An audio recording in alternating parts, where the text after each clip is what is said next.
السلام علیکم ورحمۃ اللہ وبرکاتہ۔ سورہ یوسف کی آیت نمبر 30 سے انشاءاللہ پڑھیں۔ اعوذ باللہ من الشیطان الرجیم، بسم اللہ الرحمن الرحیم۔ وقال نسوة في المدينة امرأة العزيز تراود فتاها عن نفسه قد شغفها حبا إنا لنراها في ضلال مبين فلما سمعت بمكرهن أرسلت إليهن وأعتدت لهن متكئا وآتت كل واحدة منهن سكينا وقالت اخرج عليهن فلما رأينه أكبرنه وقطعن أيديهن وقلن حاش لله ما هذا بشرا إن هذا إلا ملك كريم قالت فذلكن الذي لمتنني فيه ولقد راودته عن نفسه فاستعصم ولئن لم يفعل ما آمره ليسجنن وليكون من الصاغرين قال رب السجن أحب إلي مما يدعونني إليه وإلا تصرف عني كيدهن أصب إليهن وأكن من الجاهلين فاستجاب له ربه فصرف عنه كيدهن إنه هو السميع العليم ثم بدا لهم من بعد ما رأوا الآيات ليسجننه حتى حين صدق اللہ العظیم۔ آیت نمبر 30 سے 35 تک تلاوت کی گئی ہے۔ دعا فرمائیں اللہ تبارک و تعالی ان آیتوں کا جو پیغام ہے، ان آیتوں میں ہماری جو تربیت کی جو باتیں کہی گئی، اللہ تعالیٰ ان کو اپنی زندگیوں میں لینے کی توفیق نصیب فرمائے۔ ایک واقعہ بیان ہو رہا ہے، حضرت یوسف علیہ السلام عزیز مصر کے گھر میں تھے۔ گزشتہ آیتوں میں یہ بات اللہ تعالیٰ نے ارشاد فرمائی، اور اس شاہی محل میں ایک زبردست امتحان پیش آیا حضرت یوسف علیہ السلام، اور اس امتحان میں حضرت یوسف علیہ السلام کامیاب ہوئے، اور بات کھل کر سامنے آ گئی کہ یوسف جو ہے بے قصور ہیں، اور زلیخا امرأت مصر جو عزیز مصر کی بیوی ہے اس سے غلطی ہوئی ہے۔ تو عزیز مصر نے کہا کہ یوسف اعرض عن ھذا، یوسف اس بات کو رہنے دو، اس بات کو یہیں پہ دبا دو، واستغفری لذنبک، اپنے رب سے اللہ سے معافی مانگو، انکی کنتی من الخاطئین، تم سے گناہ ہو چکا ہے۔ جس وقت یہ معاملہ ہوا اس وقت 3 لوگ تھے وہاں پر، ایک عزیز مصر، دوسرا اس کی بیوی، اور تیسرا حضرت یوسف علیہ السلام۔ یہ بات 3 کے درمیان ہی تھی، لیکن یہ بات باہر چلی، باہر جو ہے شہر میں پھیلنے لگی۔ کیسے پھیلی؟ افواہیں پھیلتی ہیں، اور جب افواہیں پھیلتی ہیں چاہے کسی کی عزت پر، کسی کی پاک دامنی پر، تو ہمیں تو یہ سکھایا گیا کہ سب سے پہلے یہ کہنا ہے کہ ھذا بہتان عظیم۔ یہ جملہ اللہ کو اتنا پسند آیا ہے، یہ حضرت ابو ایوب انصاری رضی اللہ تعالی عنہ نے کہا۔ جب حضرت عائشہ رضی اللہ تعالی عنہا کے بارے میں مدینہ منورہ میں منافقین نے بات چلائی تھی، افواہ پھیلائی تھی، تو اس موقع پر سب سے پہلے حضرت ابو ایوب انصاری رضی اللہ تعالیٰ عنہ نے یہی جملہ کہا، ھذا افک بہتان عظیم، یہ بہت بڑا بہتان ہے، اور اپنی بیوی سے کہنے لگے کیا تم سے یہ حرکت ہو سکتی ہے؟ یہ کیسے سوچ؟ کہا کہ تم سے زیادہ پاک عائشہ ہیں، تو ان کے بارے میں سوچ بھی نہیں سکتے۔ تو اس طرح معاشرے کے اندر جب اس قسم کی باتیں آئیں تو ہماری ذمہ داری ہے کہ ان باتوں کے بارے میں ہم سب سے پہلے بدگمانی کی طرف نہ جائیں۔ اور باتیں جو چلتی ہیں، علماء نے بتایا کہ گھر کے اندر جو کام، اچھا یہ 3 لوگ تھے تو باہر بات کیسے گئی؟ یہ بات باہر گئی ہے گھر کے نوکروں کے ذریعے سے۔ اسی لیے میاں بیوی کو اور گھر والوں کو بہت محتاط رہنا چاہیے اپنے گھریلو معاملات، اپنے گھر کی چیزیں، میاں بیوی کی باتیں، یہ گھر کے نوکروں کے سامنے جو ہے نا اس کو ڈسکس نہیں کرنا چاہیے۔ یہ چیزیں معاشرے میں پھیلتی ہیں، اور جب ایک بات چلی تو پھر بات چلتی رہتی ہے۔ کہتے ہیں نا کہ بات آئے تو وہیں پہ آدمی خاموش ہو جائے۔ بات کیسے پھیلی؟ بڑی تیز رفتاری کے ساتھ۔ یہ مزاج ہے نا کہ اگر کوئی آدمی کسی سے کہے ایک بات مجھے آپ سے کہنی ہے لیکن کسی سے مت کہیں، کسی سے مت کہیں، اب وہ آدمی بھی وہی یہ کہہ کے آگے کرے گا، اور وہ یہ کہہ کے کرے گا کہ ہاں انہوں نے کہا تھا کسی سے مت کہیں، میں صرف آپ کو کہہ رہا ہوں۔ تو یہ مزاج جو ہے نہ مردوں میں ہو نہ عورتوں میں ہو، اسی لیے زبان کے بڑے خطرناک گناہ ہیں۔ امام غزالی رحمۃ اللہ علیہ 20 سے زیادہ کبائر زبان سے متعلق بیان کیے، اس میں جو ہے افواہ پھیلانا، جھوٹی باتیں پھیلانا۔ تو یہاں پر یہ بات جو شاہی محل کے اندر جو واقعہ پیش آیا، اس واقعے کو جو ہے نا یہ بات باہر چلی گئی، اور باہر جب چلی تو زلیخا عزیز مصر کی جو بیوی ہیں ان کی سہیلیوں میں، ان کے اٹھنے بیٹھنے والوں میں یہ باتیں چلنے لگیں۔ اسی کا تذکرہ اللہ تعالیٰ فرما رہے ہیں، وقال نسوة في المدینة امرأة العزیز تراود فتاها عن نفسی۔ وہ مصر کی جو عورتیں تھیں، اس شہر کی عورتیں تھیں، وہ عورتیں جب یہ خبر ان کے پاس پہنچی تو انہوں نے یہ نہیں کہا کہ ھذا بہتان عظیم، یہ تو یوسف پر الزام ہے، یہ تو الزام ہے، نہیں، انہوں نے یہ کہا کہ تراود فتاها عن نفسی۔ اسی لیے حدیث میں آتا ہے اپنے بھائی پر کبھی مت ہنسا کرو، کسی کا کوئی عیب سامنے آ جائے تو اس پر مت ہنسا کرو، ہو سکتا ہے کہ فیعافیہ اللہ ویبتلیک، اللہ اسے معاف کر دے اور تمہیں اس گناہ میں مبتلا کر دے۔ یہ ہنسنا جو ہے بڑا خطرناک ہے۔ کسی کا عیب سامنے آتا ہے، کسی کی کمزوری سامنے آتی ہے، من ضحک ضحک محاورہ ہے، جو ہنسے گا وہ ہنسایا جائے گا، جو ہنسے گا وہ ہنسائے، اس پر ہنسائے، ایک نظام ہے اللہ کا تکوینی۔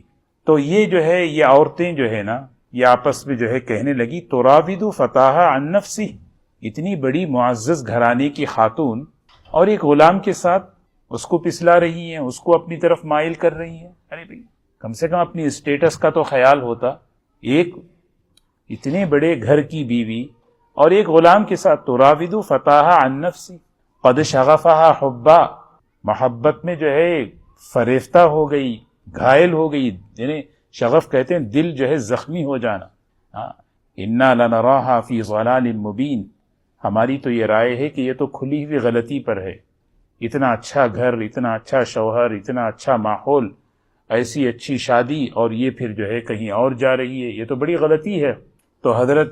تو فلما سمعت بمکرہن، جب یہ عزیز مصر کی، بار بار عزیز مصر کی بیوی کا لفظ اس لیے کہ زلیخا ایک کسی حدیث میں تو نہیں ہے لیکن جو ہے نام مشہور ہے، ہو سکتا ہے یہ نام بھی ہو۔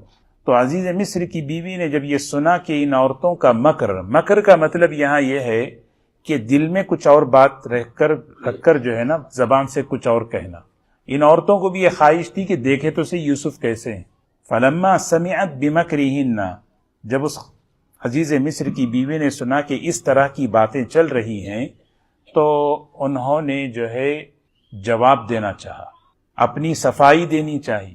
یہ جو تم میرے بارے میں کہہ رہے ہو کیسے کہیں، اس کی صفائی کیا ہے؟ پریکٹیکل عملی طور پر انہوں نے ایک نظام بنایا، ایک دعوت کا، ایک یعنی شاہی محل میں ایک پارٹی، ایک دعوت رکھی۔ اب ظاہر سی بات ہے اس گھر میں دعوت اسی طریقے پر، اسی معیار پر پوری طرح تیاری کی گئی، کھانا تیار، میوے، فروٹ سب تیار۔ ارسلت الیہن، اس خاتون نے سب کو بلوایا، عورتوں کو جو باتیں کر رہی تھی، اور وَأَعْتَدَتْ لَهُنَّ مُتَّكَأً، اور ان کے لیے ایک مجلس، متکا کہتے ہیں کہ ایک مجلس ان کے لیے بٹھائی گئی، کھانا ان کے لیے رکھا گیا، کھانے سے فارغ ہوئے اب ان کے لیے فروٹس پیش کیا گیا، اور فروٹس کے لیے جو ہے نا یعنی ان کے ہاتھوں میں جو ہے وَآتَتْ وَكُلَّ وَاحِدَةٍ مِّنْهُنَّ سِكِّينٌ، ہر ایک کے ہاتھ میں جو ہے چھری دے دی گئی۔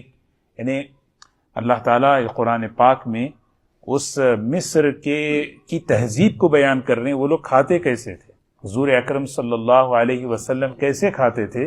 آپ جو ہے دسترخوان بچھاتے تھے، نیچے بیٹھ کے کھاتے تھے، آکلو کما یاکل العبد، میں ایسے کھاتا ہوں جیسے ایک بندہ کھاتا ہے۔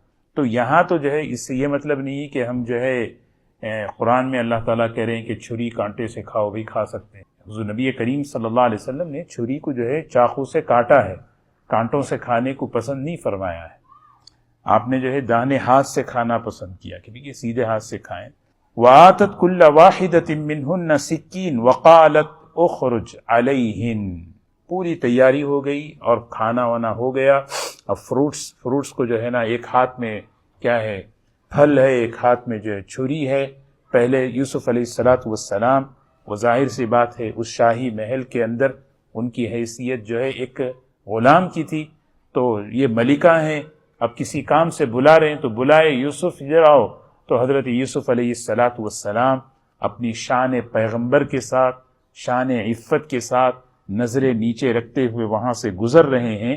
جب وہاں سے گزرے فَلَمَّا رَأَيْنَهُ أَكْبَرْنَهُ، جب ان عورتوں نے حضرت یوسف علیہ السلام کو دیکھا، اکبرنہ، ان کے ہوش اڑ گئے، یعنی بالکل ہوش ہی اڑ گئے ان کے، اور پھر وقطعن ایدیہن، فروٹس کاٹنے کے بجائے انہوں نے اپنے انگلیوں اور اپنے ہاتھوں کو کاٹ لیا، اور ان کو اس کا احساس بھی نہیں رہا، ان کو اس بات کا احساس ہی نہیں رہا کہ ہمارے ہاتھ کٹ رہے ہیں۔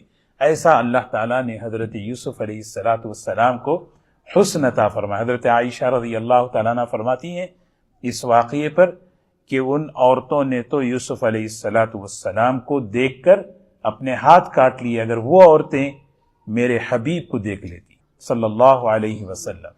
کیسے؟ جن کے بارے میں حضرت عائشہ رضی اللہ عنہ خود فرماتی ہیں لنا شمس وللآفاق شمس وشمسی خیر من شمس السماء، ایک سورج آسمان کا بھی ہے، ایک سورج میرا بھی ہے، میرا سورج جو ہے صبح نکلتا ہے، اور دنیا کا سورج تو جب کیا ہوتا ہے غروب ہو جاتا ہے، جب غروب ہوتا ہے اندھیرا چھا جاتا ہے، میرا سورج جب نکلتا ہے تو کیا ہے پوری کائنات کو منور کر دیتا ہے۔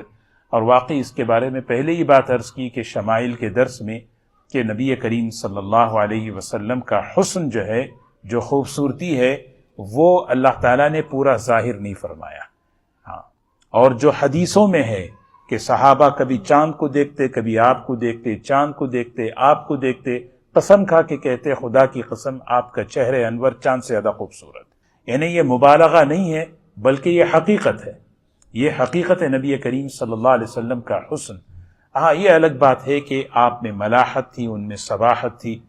تو حضرت یوسف علیہ السلام کا جو حسن تھا، مسلم شریف کی روایت ہے، آدھی دنیا کا حسن کو اللہ نے آدھا تقسیم کیا ساری دنیا میں، اور آدھا حضرت یوسف علیہ السلام کو عطا فرمایا۔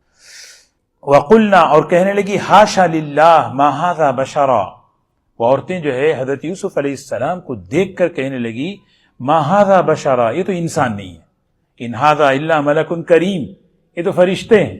اب یہاں ایک سوال ہے کہ کیا ان عورتوں نے فرشتے کو دیکھا تھا؟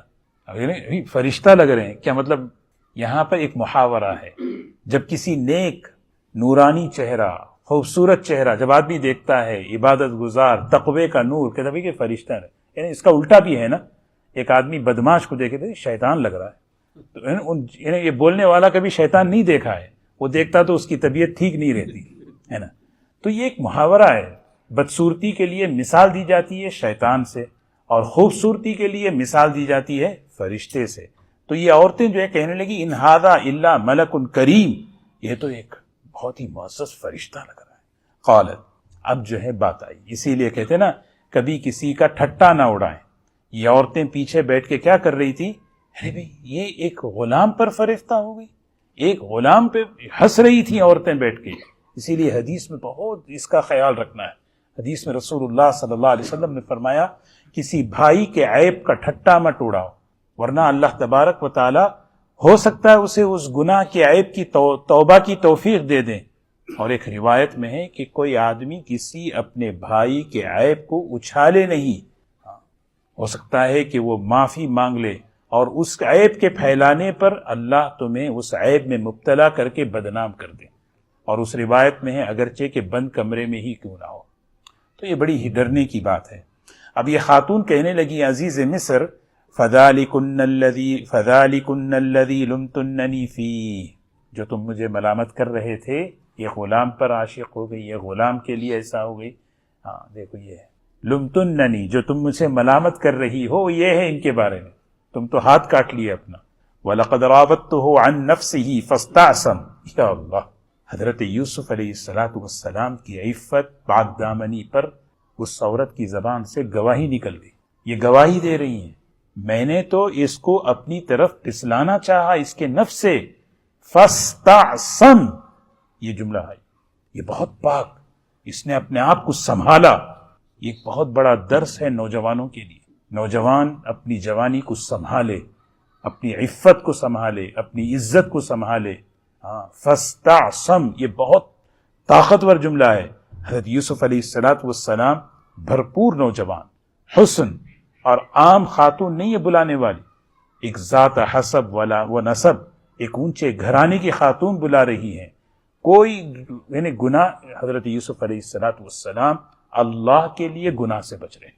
فاستعصم، کہ اپنے آپ کو انہوں نے سنبھالا. اور پھر فرمایا وَلَئِلَّمْ، اور دھمکی دینے لگی حضرت یوسف علیہ السلام کو، جس بات کی طرف میں تمہیں بلا رہی ہوں، اگر تم نے یہ بات پوری نہیں کی تو میں تمہیں قید میں ڈال دوں گی، جیل میں ڈال دوں گی، اور تم وہاں پر ذلیل اور رسوا ہو جاؤ گے. دھمکی دے رہے کہ دیکھیے تمہیں اٹھا کے جیل میں ڈال دوں گی، بات میری ماننی پڑے گی، اور وہاں جاؤ گے تو تم ذلیل اور رسوا ہو جاؤ گے. تو حضرت یوسف علیہ السلام اس موقع پر دعا کر رہے ہیں.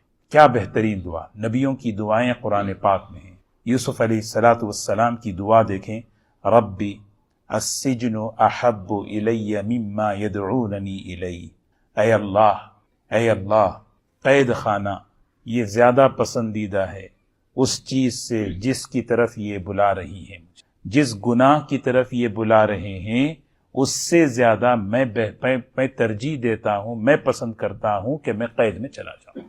یہ ہے گناہ کی، نافرمانی کی، معصیت کی، اس کی جو ہے اس کی برائی کو بیان کر رہے ہیں کہ نبی حضرت یوسف علیہ، یعنی سوچیں کہ گناہ کا تقاضا سامنے ہے، گناہ کی دعوت سامنے ہے، آدمی گناہ سے بچے. وہ کہتے ہیں نا، فارسی میں ایک بڑا مشہور مقولہ ہے، بمصیبت گرفتارم نہ کہ بمعصیت، بمصیبت گرفتارم نہ کہ بمعصیت. آزمائش میں پھنس گیا ہوں، معصیت میں نہیں پھنسا ہوں. ایک مصیبت ہے، ایک معصیت ہے، دونوں میں اگر آپشن ہو تو اللہ کے نیک بندے اللہ سے عافیت مانگنا. یہاں پر یوسف علیہ السلام، ایک سوال یہ ہو سکتا ہے کہ حضرت یوسف علیہ السلام عافیت کی دعا کیوں نہیں مانگے؟ عافیت کی دعا مانگنی چاہیے تھی. یہاں جیل کی دعا کیوں مانگ رہے؟ یہاں اصل میں قید کی، جیل کی دعا نہیں مانگی، بلکہ یہ بتانا چاہ رہے ہیں کہ یہ جس نے مجھے دھمکی دی ہے قید میں ڈال دوں گی، اس گناہ سے تو بہتر ہے کہ میں قید میں چلا جاؤں. دعا نہیں کر رہے اللہ مجھے بھیج دے بول کے. دعا تو ہمیں سکھائی گئی عافیت کی. ہاں، ہمیشہ بندہ اللہ سے عافیت کی دعا مانگے. لیکن یوسف علیہ السلام کہہ رہے ہیں اے اللہ جس چیز کی طرف یہ ہمیں دعوت دے رہی ہے وہ گناہ ہے.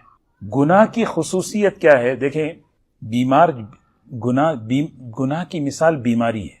جسمانی بیماریاں اور روحانی بیماریاں، دو قسم کی بیماری ہے. جسمانی بیماری، آدمی کو زکام آ گیا، بخار آ گیا، آدمی کو بہت سے بھی، اس بیماری کے ساتھ گناہ معاف ہوتے ہیں. اس بیماری کے ساتھ گناہ معاف ہوتے ہیں. اللہ سے عافیت مانگے. لیکن اگر کوئی بیماری آ گئی، اس سے کیا معاف ہوتے ہیں؟ روحانی بیماریوں کے ساتھ نیکیاں معاف ہوتے ہیں. نیکیاں معاف ہوتے ہیں کا مطلب کیا؟ نیکیاں صاف ہوتے ہیں. یہ فرق ہے. روحانی بیماری جیسے حسد ہے، حسد کیا کرتا ہے؟ جیسے کوئی بال اس طرح سے بال صاف کرتے اس طرح نیکیوں کو صاف کرتا ہے. غیبت کیا کرتا ہے؟ روحانی بیماری ہے. غیبت جو ہے گناہ صاف نہیں کرتا، نیکیاں ختم کرتا ہے نا. کسی کی غیبت کر رہے ہیں تو ہماری نیکیاں ٹرانسفر ہو رہی ہیں اس کے حق. اسی لیے جو ہے نا، جسمانی بیماری ایک الگ چیز ہے. یہاں پر جسمانی آزمائش برداشت کر سکتا ہوں، روحانی بیماری برداشت نہیں کرتا گناہ میں مبتلا ہو کر. اللہ ہم سب، اسی لیے جو ہے نا ہمیں اللہ سے دعائیں مانگنا چاہیے، یا اللہ ہمیں گناہوں سے بچا لے. گناہ سے بچنے کی بھی دعا ہے، یا اللہ ہمیں گناہ سے. کوئی آدمی کی زندگی میں مختلف قسم کے گناہ ہیں، بندہ اللہ سے مانگے یا اللہ مجھے اس گناہ سے بچا، اے اللہ مجھے اس گناہ سے بچا. یوسف علیہ السلام معصوم ہے، یہ ہمارا عقیدہ ہے. معصوم ہے، بالکل نہ صغیرہ نہ کبیرہ، کوئی گناہ ان سے نہیں ہوتا، لیکن ان کی دعا دیکھیں، یہ عبدیت، بندگی، اتنی عاجزی ان کے ساری ان کی دعاؤں میں 3 باتیں ہیں۔ سب سے پہلی بات تو یہ، دوسری بات وَإِلَّا تَصْرِفْ عَنِّي كَيْدَهُنَّ أَصْبُ إِلَيْهِنَّ وَأَكُن مِّنَ الْجَاهِلِينَ، اے اللہ ان عورتوں کے مکر سے، اگر ان عورتوں کے مکر کو مجھ سے اگر تو دور نہ کرے، ان عورتوں کے مکر کو، دھوکے کو اگر تو مجھ سے دور نہ کیا، اصب الیہن، اس میں پھنس جاؤں گا، اس میں مبتلا ہو جاؤں گا۔ یہ نہیں کہ میں تو بہت تقوی والا ہوں، میں بہت علم والا ہوں، میں بہت عمل والا ہوں، میں نبی ہوں، مجھے کیا، مجھے کچھ نہیں ہوگا، نہیں۔ اصب الیہن، یہ بندگی ہے، یہ عبدیت ہے، یہ چیز ہمیں سیکھنے کی ہے۔ واقعات میں، نبیوں کی زندگی میں یہ چیز ہمیں سیکھ، اصب الیہن واکم من الجاہلین، گناہ جہالت ہے، ایک علم کا تقاضا اطاعت ہے، اور جہالت کا تقاضا گناہ ہے، کیونکہ جب بندہ گناہ کرتا ہے تو وہ اس وقت جاہل ہوتا ہے، وہ اللہ کی قدرت کو، عظمت کو نہیں جانتا، انجانے میں فوراً، اسی لیے جیسے ہی یاد آتا ہے فوراً توبہ کر لیتا ہے، اللہ یاد آ گئی، آخرت یاد آ گئی، ارے بھائی نہیں، میرے نفس نے کرا دیا، ماحول نے کرا دیا، جہالت پہ۔ کیا ہے؟ سورہ نساء میں آیت ہے، انما التوبۃ علی اللہ للذین یعملون السوء بجہالۃ ثم یتوبون من قریب فاولئک یتوب اللہ علیہم۔ تو جہالت ہے، گناہ جہالت سے، وَأَكُن مِّنَ الْجَاهِلِينَ۔ اب اللہ تعالیٰ نے دعا قبول فرمائی، فَاسْتَجَابَ لَهُ رَبُّهُ فَصَرَفَ عَنْهُ كَيْدَهُنَّ إِنَّهُ هُوَ السَّمِيعُ الْعَلِيمُ۔ فَاسْتَجَابَ لَهُ رَبُّهُ، نبی یونس علیہ السلام کی دعا قبول، موسیٰ علیہ السلام کی دعا قبول، نبیوں کی دعا قبول۔ ایک بندہ جب گناہ سے بچنے کی دعا کرتا ہے، اللہ قبول کرتے ہیں۔ مانگے تو صحیح، یا اللہ مجھے غیبت سے بچا لے، یا اللہ مجھے حسد سے بچا لے، یا اللہ مجھے، آدمی انہیں سوچیں، آدمی بیمار ہوتا ہے، کہتے ہیں یا اللہ مجھے فلاں بیماری سے بچا لے، کسی کی بیماری سنتا ہے یا اللہ مجھے اس بیماری سے ہی بچا لے، آدمی ڈرتا ہے۔ آدمی، ایک بہت بڑے اللہ والے گزرے ہیں، حضرت مولانا یعقوب صاحب بھوپال کے رہنے والے تھے، اچانک بیٹھے بیٹھے انہیں جو ہے نا کیا ہوا، ہارٹ اٹیک ہو گیا۔ تو ڈاکٹر آئے، آ کر جو ہے دیکھا، ٹیسٹ ویسٹ کیا، کہنے لگے حضرت گھبرانے کی بات نہیں، سب ٹھیک ہے۔ تو حضرت نے فوراً فرمایا، گھبرانے کی چیز تو گناہ ہے، بیماری تھوڑی ہے، گھبرانے کی بات نہیں ہے، سب ٹھیک ہے۔ تو حضرت فوراً برجستہ کہنے لگے، گھبرانے کی چیز تو گناہ ہے، بیماری تھوڑی ہے۔ یہ اللہ تعالیٰ ہمیں اس کا یقین نصیب فرمائے۔ ہاں، یہ اصل چیز ہے۔ یہ بہت بڑا امتحان تھا حضرت یوسف علیہ السلام پر اللہ کی طرف سے، اور اس میں تربیت تھی، اور امت کو بتانا چاہ رہے تھے کہ دیکھو کیسے ہوتے ہیں ہمارے بندے۔ تو حضرت یوسف علیہ السلام کی دعا کو اللہ نے قبول کیا، فاستجاب لہ ربہ فصرف عنہ کیدہن، ان عورتوں کے مکر کو اللہ نے یوسف علیہ السلام سے دور کر دیا۔ یوسف کو دور کیا نہیں، اس گناہ کو، اس مکر کو، اس کو ہی دور کر دیا۔ بھئی تمہارا یہاں کام ہی نہیں ہے، چلے جاؤ۔ انہ هو السمیع العلیم، جہاں دعا کی بات آئی وہاں اللہ نے اپنی صفت لائے۔ جب بھی بندہ اللہ سے مانگتا ہے، اللہ سنتے ہیں۔ اللہ کیا کرتے ہیں؟ سنتے ہیں۔ انہ هو السمیع، وہ سننے والا ہے، اس لیے پورے یقین سے مانگے، انہ هو السمیع۔ اسی لیے آپ آیتوں کے آخر میں اللہ کے جو صفات ہوتے ہیں، ان صفات کا مضمون سے جوڑ ہوتا ہے۔ ایسے نہیں کہ انہ هو الخبیر العلیم، انہ غفور الرحیم، ایسا نہیں ہے۔ انہ هو السمیع العلیم، اور اللہ جانتے ہیں۔ ہاں، واقعی میرا بندہ گناہ سے بچنے کی نیت کر رہا ہے، ٹھیک ہے، گناہ سے بچتا ہے، بعض مرتبہ انسان جو ہے معاشرے میں عزت کیا، لیکن سب سے بڑا جو مقام ہے اللہ کے ڈر سے، کہ اللہ کے ڈر سے بھی کہ نہیں یہ ایسی، اور اس پر اللہ راستے کھولتے ہیں۔ واقعات ہیں، وہ 3 غار والے ہیں نا، اس میں کیسے انہوں نے بچا اپنے آپ کو، الکفل کا واقعہ سنایا، بھئی وہ صرف اللہ سے ڈر کے گناہ سے بچا، کیسا اللہ نے اس کے ساتھ اپنی مدد کا مظاہرہ فرمایا۔ ثم بدا لهم من بعد ما رأوا الآیات لیسجننہ حتی حین، ہو گیا پورا۔ یوسف علیہ السلام کی یہ بات پوری کہ عورتیں آئی تھیں، دیکھا مسئلہ سب، زلیخا نے اپنی پوری بات بتا دی کہ بھئی دیکھو اس وجہ سے میں ان پر کیا ہوں، فریفتہ ہوں۔ اب مشورہ ہو رہا ہے کیا کریں۔ اب ظاہر سی بات ہے، بڑے لوگ جو ہوتے ہیں ان کی عزت زیادہ یہ ہوتی ہے، اور چھوٹوں کو کیا کرتے ہیں، دبا دیا جاتا ہے۔ اب یوسف علیہ السلام گھومتے پھرتے رہیں تو پھر کیا ہوگا، عزیز مصر کی بیوی پر باتیں چلیں گی، ارے بھئی دیکھو یہ بندہ صحیح ہے، یہ غلط ہے، تو کیا کریں؟ ایک حل یہ ہے کہ ان کو اٹھا کے جیل میں ڈال دو. ان کو کیا کرو؟ اٹھا کے جیل میں ڈال دو. ان کو جب جیل میں ڈال دیں گے تو خود بخود بات دب جائے گی، بھئی یہ آدمی غلط ہے، یہ گھر بے قصور ہوا، ان کا کوئی قصور نہیں. ثم بدا لهم من بعد ما رأوا الآیات، ساری نشانیاں، علامتیں، سب کچھ کھل گئی، واضح ہو گئی. ان سب کے باوجود حضرت یوسف علیہ السلام کو قید میں ڈال دیا. سو لَيَسْجُنُنَّهُ حَتَّى حِينٍ، ایک متعین وقت تک. ایک کتاب ہے جس میں جو ہے یعنی یہ بیان کیا گیا ہے کہ جو ہمارے انبیاء سے لے کر انبیاء، صحابہ، علماء، صلحاء، مشائخ، یہ جتنے یہ لوگ جیل میں گئے، بے قصور بن کر گئے، اور وہاں جا کر انہوں نے کیسے کیسے کام کیا. اب حضرت یوسف علیہ السلام جیل میں پہنچ گئے، اللہ تبارک و تعالیٰ جیل میں ان سے کام لے رہے ہیں. انشاءاللہ اگلے پڑھیں گے انشاءاللہ. اللہ تبارک و تعالیٰ ہمیں ان آیتوں میں جو باتیں ہماری تربیت سے متعلق ہیں، اللہ اس پر ہمیں عمل کی توفیق نصیب فرمائے. سب سے بڑی جو چیز ہے وہ یہ ہے کہ گناہ بندہ، ماحول ایسا ہے بے حیائی کا، فحش اور تفحش کا ماحول ہے. اس میں جو ہے ایمان اتنا بنانا کہ وہ ایمان ہمیں اس گناہ سے روک دے. جس کو ہے نا فاستعصم، یہ عزیز مصر کی بیوی کا جملہ ہے. یہ بڑا مضبوط آدمی ہے، اس نے اپنے آپ کو سنبھالا، قریب آنے نہیں دیا، یہ بڑا پاک باز ہے. فاستعصم، یہ جو ہے نا، یہ اصل میں اللہ تعالی ہم سب کو ہر قسم کے ظاہری باطنی گناہوں سے اللہ ہماری حفاظت فرمائے.